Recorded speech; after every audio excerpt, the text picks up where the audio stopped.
ഉത്തരേന്ത്യയുടെ പല ഭാഗങ്ങളിലും മൂടൽമഞ്ഞ് തുടരുന്നു. ന്യൂഡൽഹി, കാൺപൂർ, ഗ്വാളിയോർ തുടങ്ങിയ നഗരങ്ങളിലും കനത്ത മൂടൽമഞ്ഞ് അനുഭവപ്പെട്ടു. രാവിലെ ഡൽഹിയിൽ 11 ഡിഗ്രി സെൽഷ്യസ് ആണ് താപനില രേഖപ്പെടുത്തിയത്.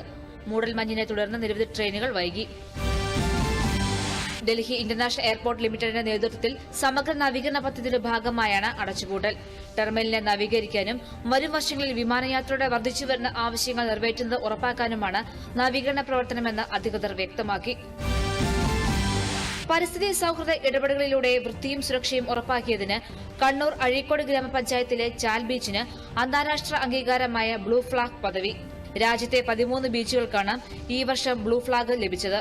ഡെൻമാർക്ക് ആസ്ഥാനമായി പ്രവർത്തിക്കുന്ന ഫൌണ്ടേഷൻ ഫോർ എൻവയോൺമെന്റ് എഡ്യൂക്കേഷൻ സംഘടനയുടെ ബ്ലൂ ഫ്ളാഗ് പദവിയാണ് ചാൽ ബീച്ചിന് ലഭിച്ചിട്ടുള്ളത്. കൊല്ലത്ത് കെഎസ്ആർടിസി ബസ് നിയന്ത്രണം വിട്ട് കടയുടെ ഭിത്തിയിൽ ഇടിച്ചു മറിഞ്ഞ് 26 പേർക്ക് പരിക്കേറ്റു. കൊല്ലത്തുനിന്ന് കുളത്തുപുഴയിലേക്ക് പോയ വേണാട് ബസ്സാണ് അപകടത്തിൽപ്പെട്ടത്. ബസ്സിന് തകരാറാണ് അപകടത്തിന് കാരണമെന്ന് നാട്ടുകാർ ആരോപിച്ചു. 70ഓളം യാത്രക്കാർ ഉണ്ടായിരുന്നു.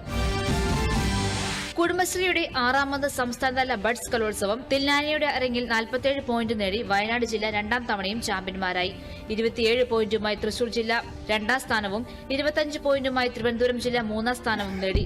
മികച്ച ബഡ്സ് ഉൽപ്പന്ന സ്റ്റാളുകളുടെ വിഭാഗത്തിൽ 1, 2, 3 സ്ഥാനം നേടിയ തിരുവനന്തപുരം, പത്തനംതിട്ട, ഇടുക്കി ജില്ലകൾക്കുള്ള പുരസ്കാരവും ചടങ്ങിൽ വിതരണം ചെയ്തു.